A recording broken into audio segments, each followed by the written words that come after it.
Amém. Bom dia. Amém. Amém. Bom estar aqui com vocês para compartilhar a palavra de Deus, né? E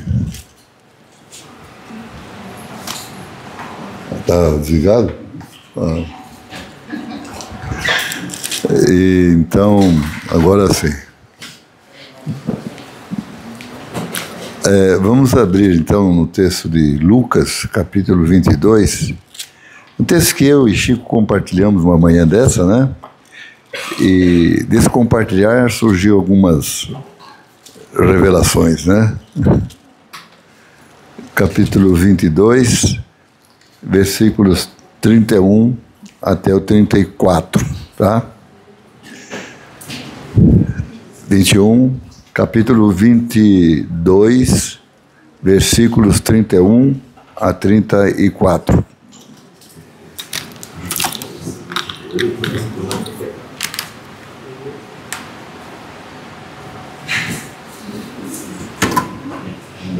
Quando a gente fala abrir a Bíblia, né? A gente não fala para abrir o celular, não, mas hoje o celular, né, transformou em Bíblia também, né? Isso. Eu gosto da Bíblia, né? Eu sou tradicional nisso, né? Mas não tenho um problema com o celular também, não. Simão, eis que Satanás vos reclamou para vos peneirar como trigo.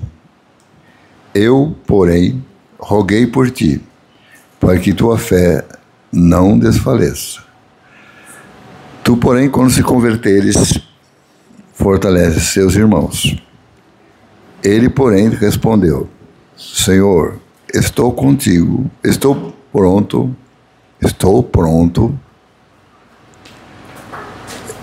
e ir contigo, tanto para a prisão como para a morte.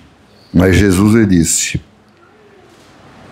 Afirmo-te, Pedro, que hoje 3 vezes negará que me conheces, antes que o galo cante.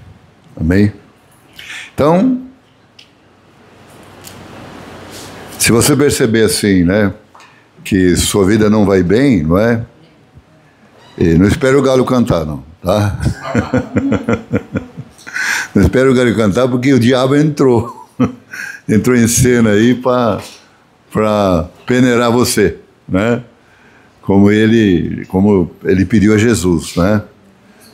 Satanás vos reclamou para vos peneirar como trigo, mas eu roguei por ti, para que tua fé não se desfaleça. Um pouco de psicologia bíblica aqui, né? Sobre esse personagem chamado Pedro, né?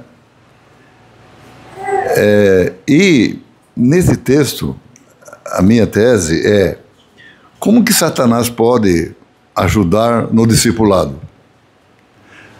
Aí vem aquela questão, né? Mas Satanás ajudar, não é? Lembra-se do episódio de Jó, né? Jó é um homem realmente zeloso, um homem realmente de oração, um homem reconhecido até por Deus, não é? Deus precisa fazer alguma coisa na vida de Jó, certamente, não é? E tem certas coisas que Deus quer fazer, mas nossas interioridades, às vezes, não dá espaço para Deus agir. Não é? Nossas questões muito mais, digamos, internas da nossa personalidade impede de Deus agir, e você precisa passar por alguma experiência na vida para que você possa compreender. Jesus mesmo disse aos discípulos sobre na questão da ceia, ele falou assim: o que vos faço agora vocês não compreendem, mas compreenderá depois. Qual era o que Jesus estava ensinando ali? O serviço, né? O serviço, a doação, a entrega, não é? Lavando os pés dos seus discípulos. Vocês não vão entender isso. Esse é um ritual, né? Vocês não entendem agora, mas compreenderá depois. Porque são coisas que a experiência ensina, em que só passando, né, pela experiência você pode compreender e pode entender melhor, né?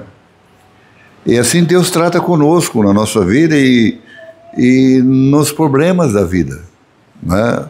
E nas circunstâncias da vida, e que aconteceu com esse personagem Pedro. Pedro, sobre Satanás, não é? Eu não quero aqui intimidar, né,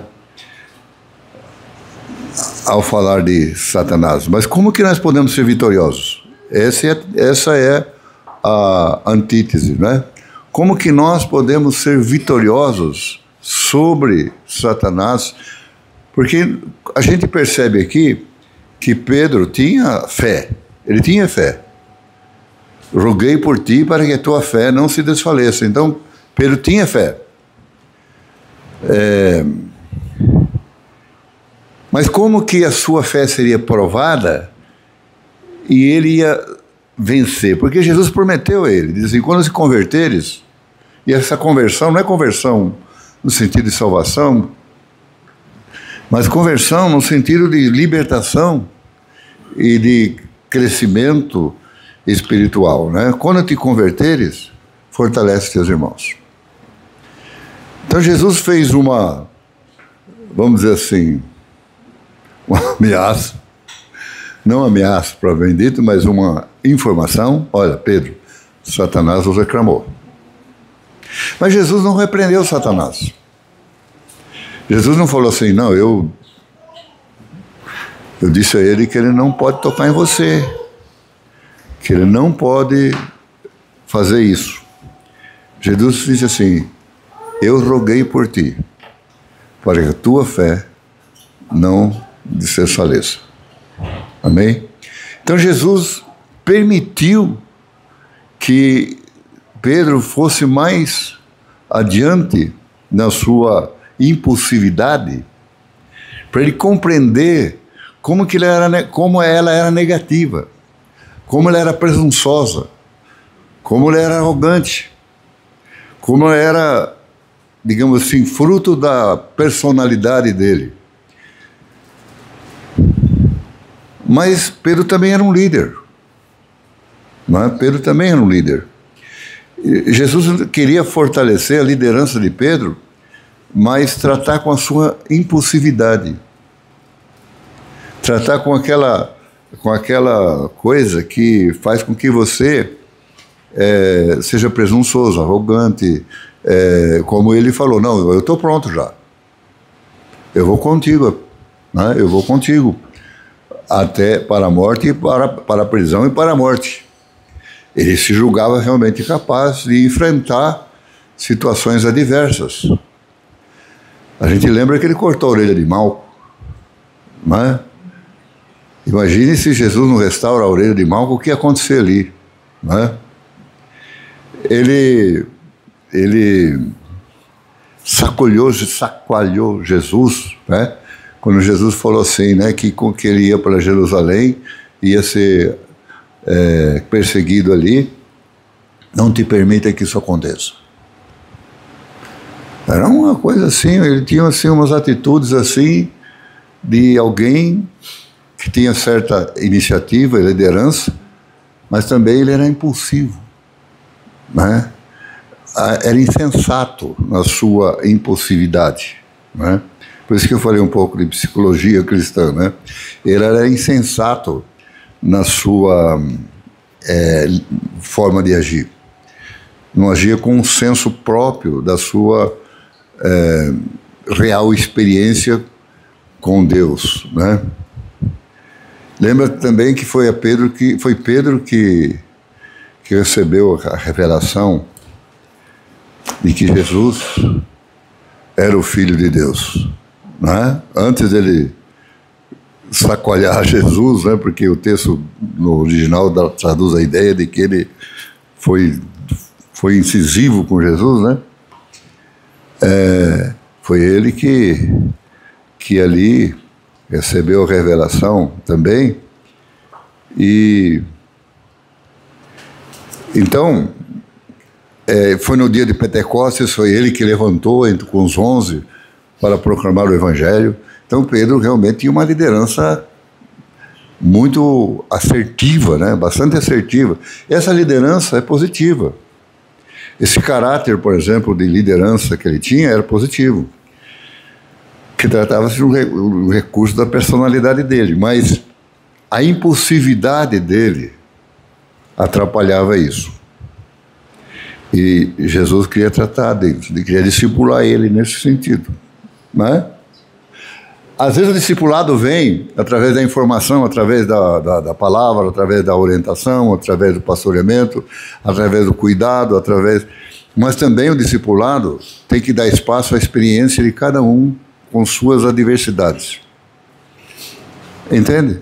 Tem pessoas, por exemplo, que estão tão arraigadas em obstinação e obstinadas em suas percepções que ela não consegue enxergar situações na sua vida em que você orienta e ela não consegue, ela não percebe, ela não se percebe, não tem autoconsciência daquilo que realmente ela é.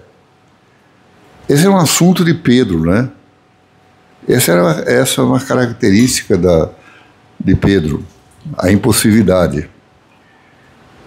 E ele foi testado nessa área aí. Nós temos 3 condições de vencer as nossas adversidades, não é? Sobre Satanás, Jesus disse: resisti ao diabo, ele fugirá de vós, não é? Sujeitai-vos a Deus e resisti ao diabo, e ele fugirá de vós. Então, nós temos aqui a figura do diabo. Parece que hoje o diabo não existe mais, ele está tranquilo lá, ninguém fala mais dele, né? Não é, quase ninguém fala dele. Então, porque também falar do diabo é falar de uma consciência do mundo espiritual que as pessoas não acreditam mais, não é? Então o diabo é uma invenção da Idade Média, não é? É uma invenção da Idade Média. Mas Jesus falou muito acerca dele, não é? Desse personagem. E Pedro, esse mesmo Pedro, traduz essa experiência. Foi Pedro que falou isso, né? Foi Pedro que falou isso? Sujeitai-vos a Deus.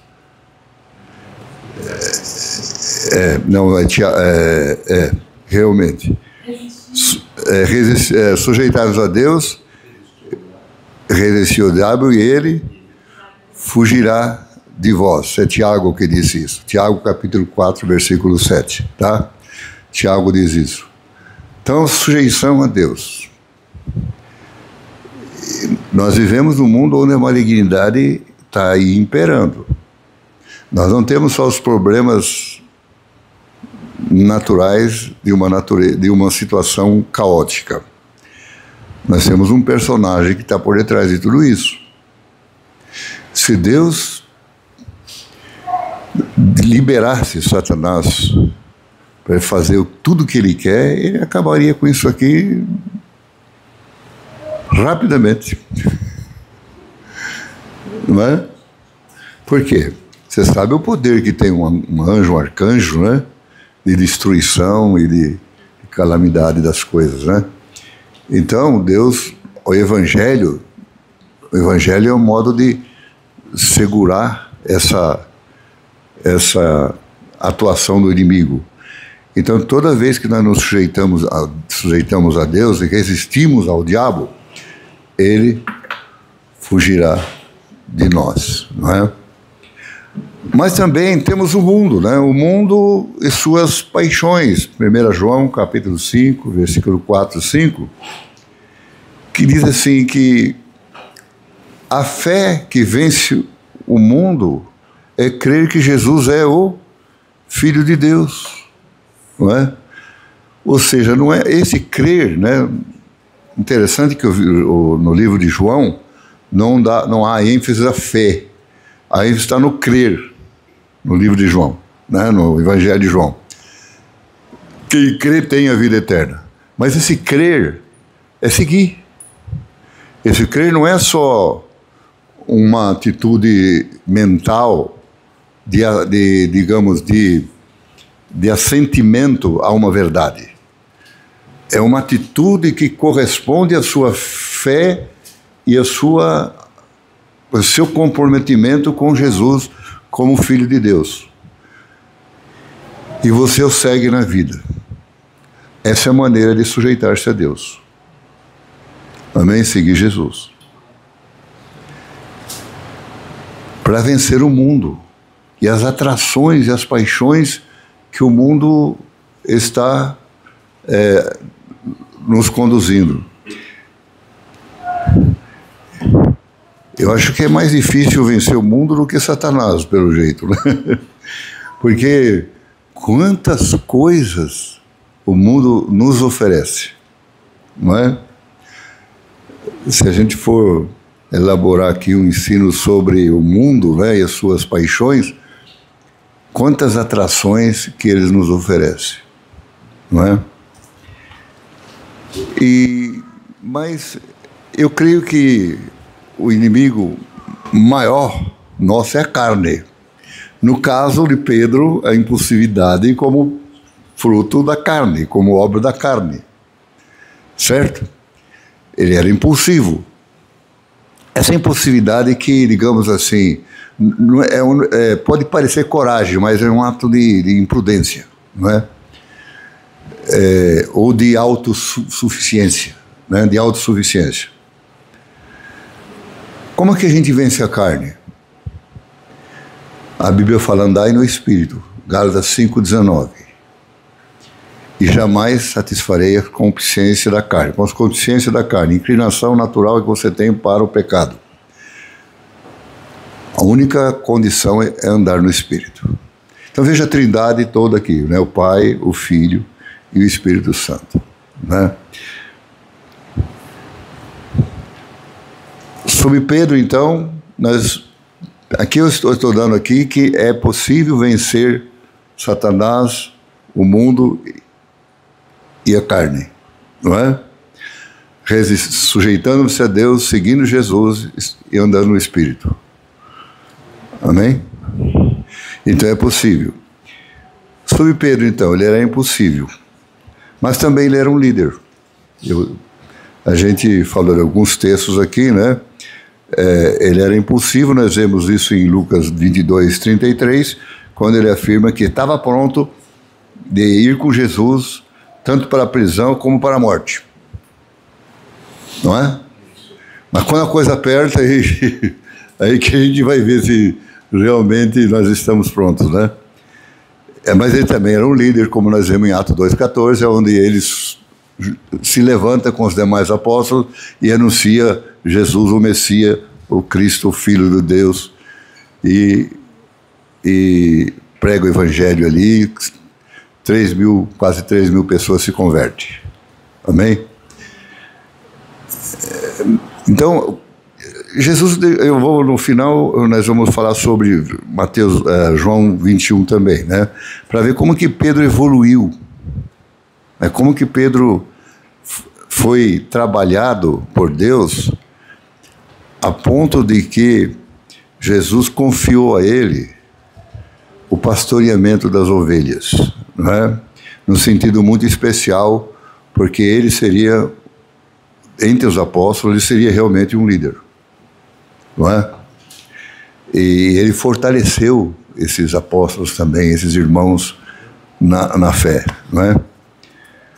Pois bem, vamos ali. Então, existem aspectos positivos e negativos da impulsividade. E Jesus queria tratar, basicamente, das questões negativas, que ele já afirmou para Pedro ali: olha, você vai me negar 3 vezes, antes que o galo cante. Então, quero dizer para vocês, não deixe o galo cantar.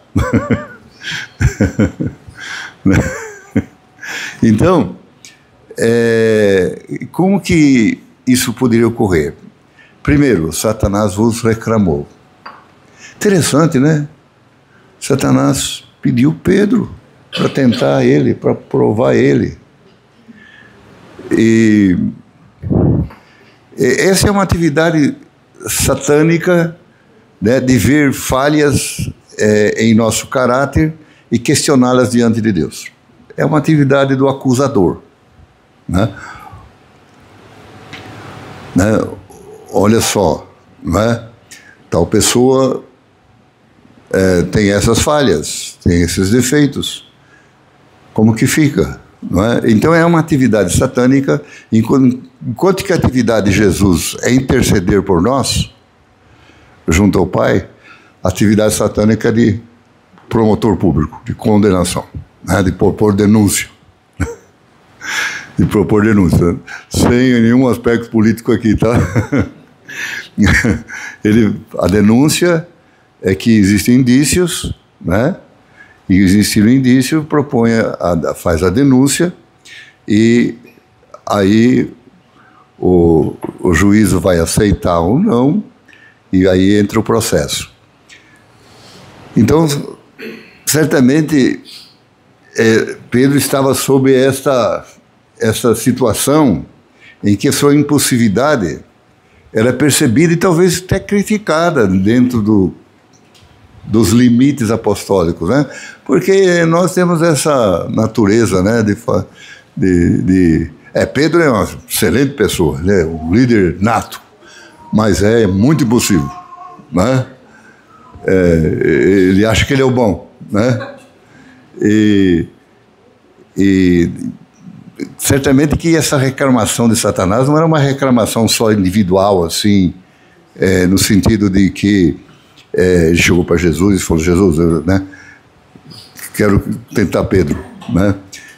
É que há um contexto de atuação do inimigo junto às pessoas que estão relacionadas conosco, ou com Pedro, de acusação, de condenação, de julgamento, é uma coisa midiática também, você entendeu? É uma coisa que se espalha, E Jesus estava discipulando Pedro. Ele tinha propósito na vida de Pedro. E nesse momento, essa reclamação, essa petição que Satanás faz a Jesus, não é? Questionando Jesus, é uma atividade que ele começou lá no Éden, né? Lá no Éden já estava lá, não é? Tentando Eva e depois Adão, que caíram no pecado, e como consequência do pecado, o mundo todo, né? Todos nós fomos influenciados por isso, né? Se você perceber no livro de Gênesis, você vai ver uma sequência da malignidade até o dilúvio, né? Você vai ver essa sequência. Peneirar como trigo, né? Ou seja, tentar, insuflar, né? Ser testado, É como você realmente está numa peneira, a coisa está... Você vai eliminar aquelas coisas que não são boas, né? E vai ficar só com uma coisa que é boa, né?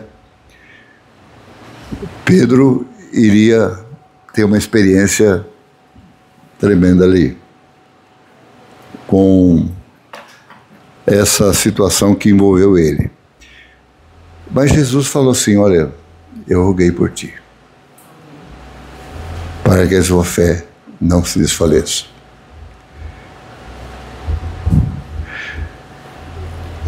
Quero dizer uma coisa agora para vocês. Jesus está à direita de Deus e intercede por nós. Em todo momento nós somos tentados aqui, provados, peneirados, mas Jesus está intercedendo por nós, para que a nossa fé não se desfaleça. O Espírito Santo intercede por nós, Romanos 8, 26. Porque nós não sabemos orar como convém, mas Ele, conhecendo a nossa fraqueza, Ele intercede por nós, porque Ele conhece a mente de Deus. Porque Ele é Deus, não é? Esses textos sobre a intercessão, Romanos 8,34 fala da intercessão de Jesus, por exemplo, né? Romanos 8,34. Vamos abrir aqui, Romanos 8,34. Só para animar melhor. 8,34.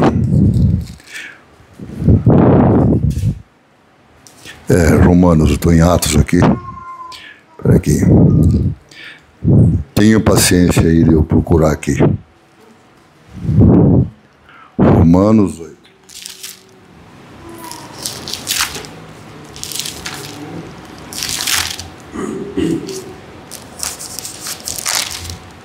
Romanos 8, 34. Vamos ver aqui.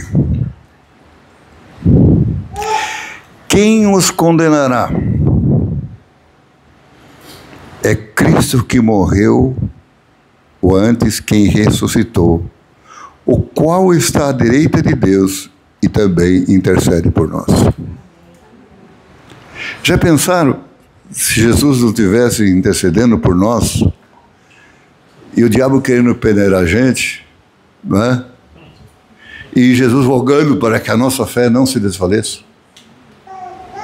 e para que nós possamos ter experiências de vitória sobre as provas que o Satanás nos coloca, aprendendo com Deus situações que nós não conseguiríamos aprender por nós mesmos, mas aprendendo pela experiência que o Espírito Santo concede a nós, de passar por situações em que você se percebe, você tem autoconsciência da sua limitação, da sua incapacidade, da sua falta de estrutura, e você percebe assim: Deus pode, eu não posso. Amém?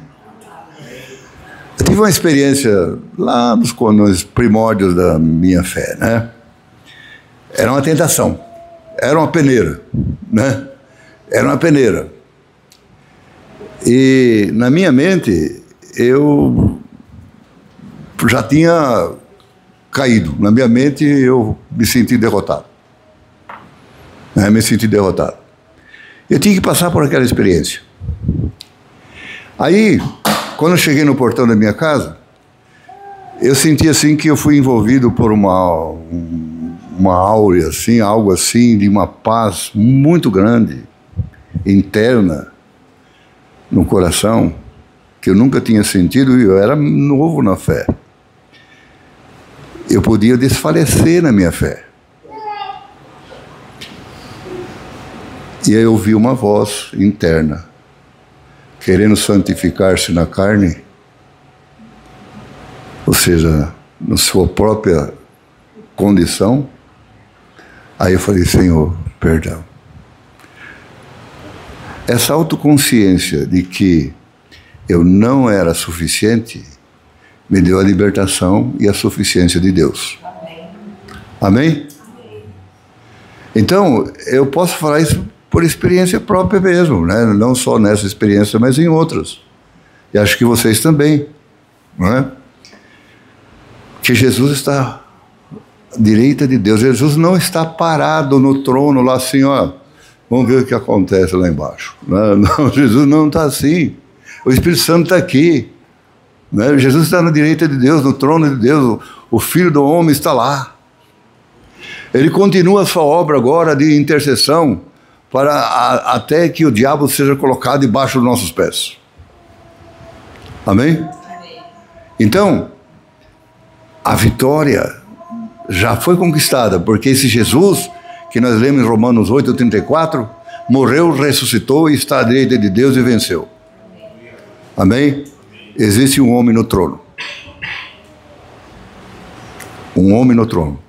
É o Filho de Deus. É o Filho do homem. Ele está no trono. Ele está à direita de Deus. E ali ele está intercedendo por nós. Nossas fraquezas são muitas. Mas o Espírito Santo está aqui para tornar a intercessão de Jesus uma experiência nossa. Amém? Jesus intercede, o Espírito Santo intercede também, mas o Espírito Santo age para tornar a intercessão de Jesus um fato da nossa experiência. Amém?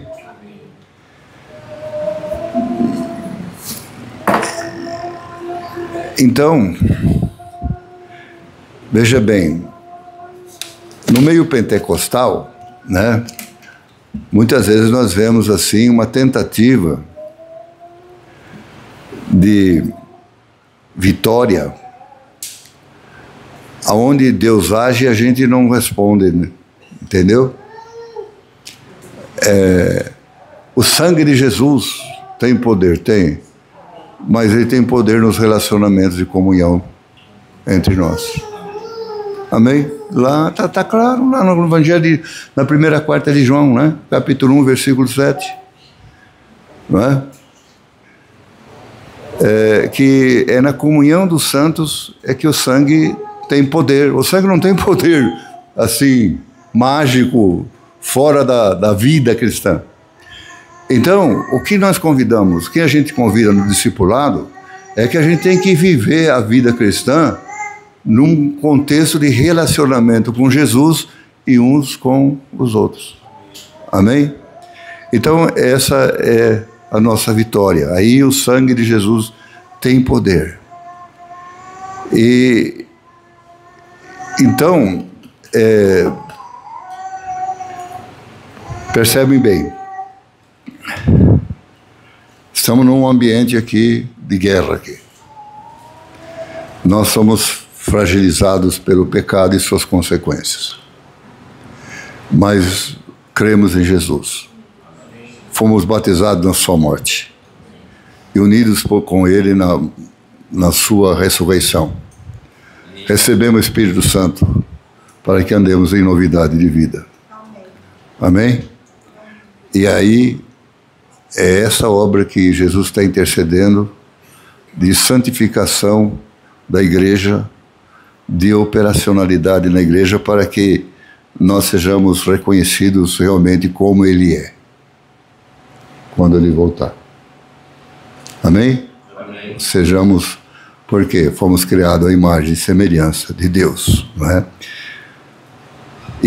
Então, eu quero dizer que as circunstâncias que nos rodeiam ajudam-nos, podem nos ajudar, ou melhor dizendo, porque elas não ajudam sozinhas, mas podem nos ajudar no aprendizado da fé. Amém? Podem nos ajudar no aprendizado da fé. Pedro foi tentado ali mesmo no Sinédrio, quando ele negou Jesus 3 vezes. Mas lá em João 21, né, capítulo 21, se vocês lerem lá, Jesus pergunta para Pedro 3 vezes. 3 vezes. Tu me amas? E Pedro dá a resposta dele. Eu não quero aqui fazer teoria sobre as palavras gregas aqui, mas Jesus estava convocando Pedro agora a assumir uma responsabilidade com outro, uma liderança com outro espírito. Lembra os discípulos, Tiago e João, né, que iriam fazer descer fogo sobre Samaria? Jesus falou assim: vós não sabeis de que espírito sois. Agora está aqui João, está aqui Pedro e João está ali, não é? Os dois estão ali. E Jesus conversando com Pedro: tu me amas? Sim, Jesus, eu te amo. Apacentas as minhas ovelhas. Se você me ama, você vai ter condição de apacentar. Entendeu? Jesus já podia falar isso para Pedro agora, que Pedro já estava numa outra condição. Jesus também estava curando Pedro, né? Porque ele havia negado Jesus. E chega um momento em que há uma comparação entre João e Pedro, ali em João 21, tá? João 21. Ali há uma comparação, não vou ler, vocês leem o texto, sabem o texto, né? Pois bem, e Jesus faz uma observação: quem te importa, né, em relação a João? Que ele permaneça até que eu venha. Mas em relação a Pedro, ele vai falar outra coisa. Mas em relação a João, ele diz que João parece a impressão que João ia permanecer até Jesus voltar. Mas a ideia toda aí é que João permaneceria, não tendo o tipo de morte que Pedro haveria de ter. E de fato João viu Jesus na sua volta no Apocalipse. Mas João, ele esteve envolvido no drama todo do Apocalipse, escrito no ano 96, ou seja, nós não tínhamos o Apocalipse antes do ano 96. A igreja do primeiro século não tinha essa revelação. Nós temos. Não é? Quantas vezes você leu o Apocalipse? Não é?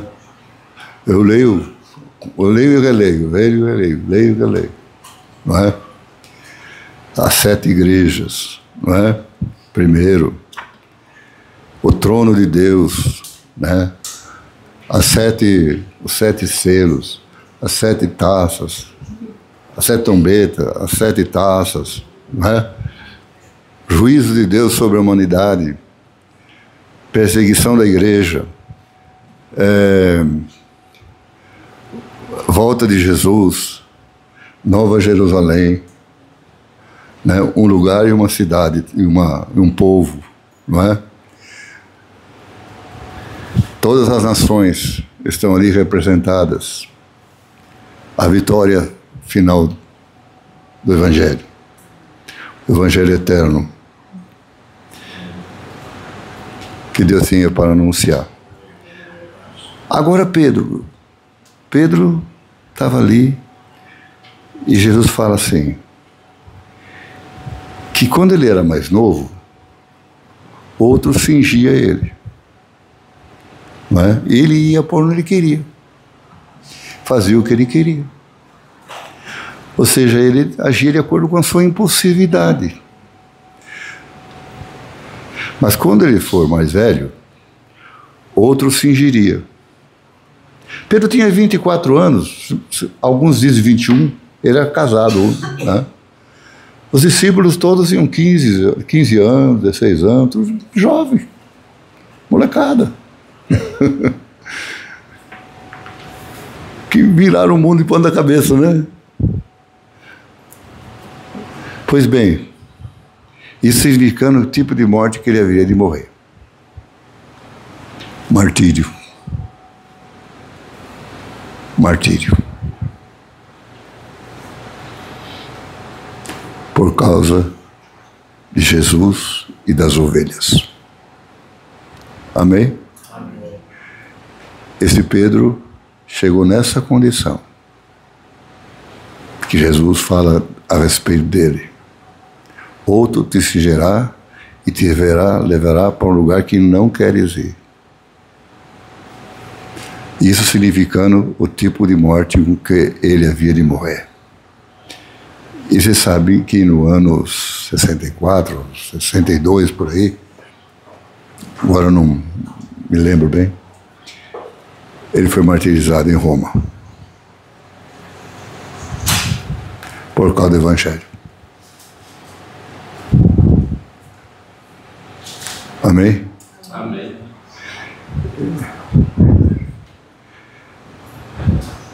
Concluindo, né? Às vezes nós somos obstinados em nossas ações e nossas decisões.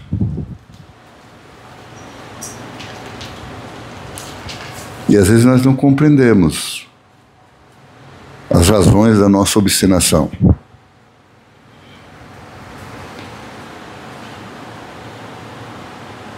Às vezes nós não conseguimos entender muita coisa acerca de nós mesmos. Mas Deus quer mudar a nossa vida. Quer transformar você e eu. Nós precisamos orar. Nós precisamos orar. Nós precisamos interceder. Porque nos tornamos companheiros de Jesus e do Espírito Santo. Mas nós precisamos, primeiro, da intercessão de Jesus e do Espírito Santo. Só os discípulos têm esse privilégio.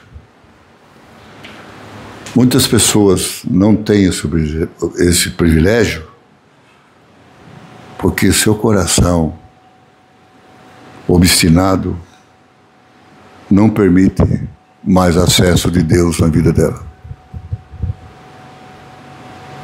Romanos 1.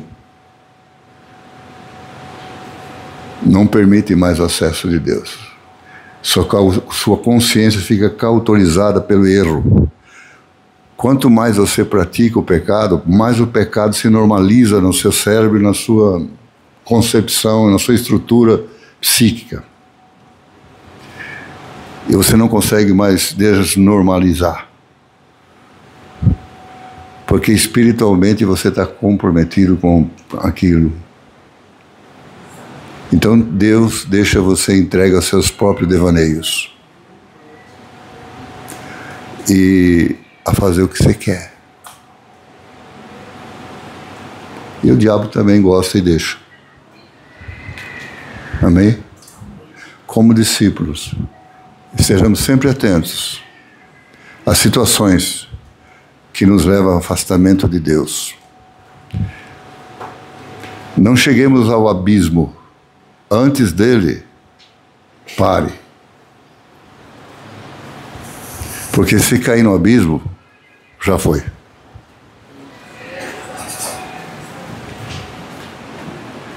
Deus quer que todos sejam salvos.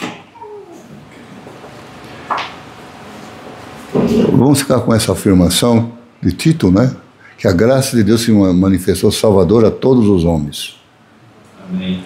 Amém?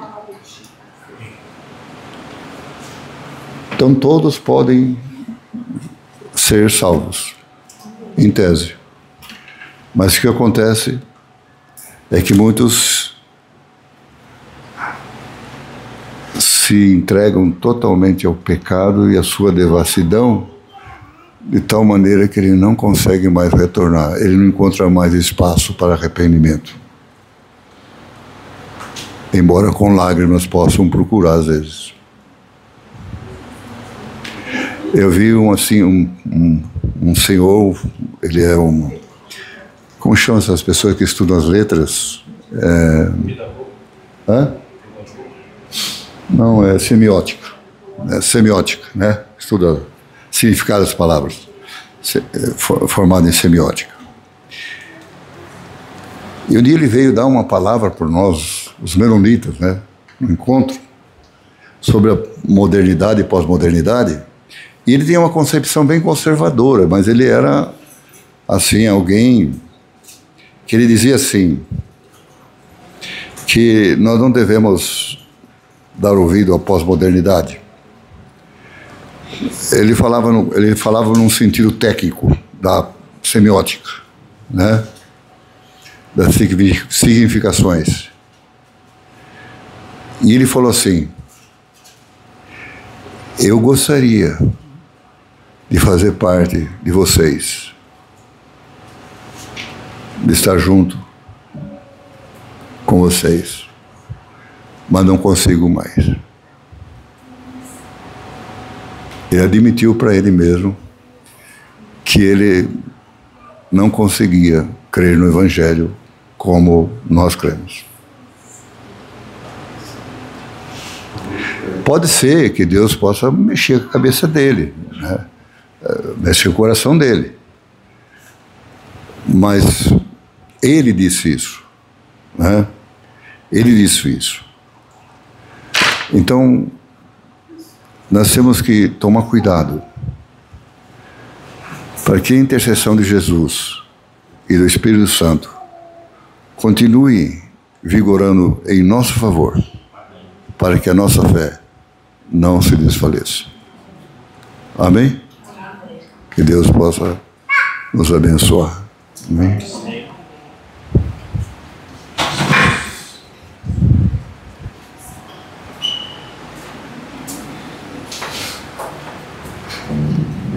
Amém.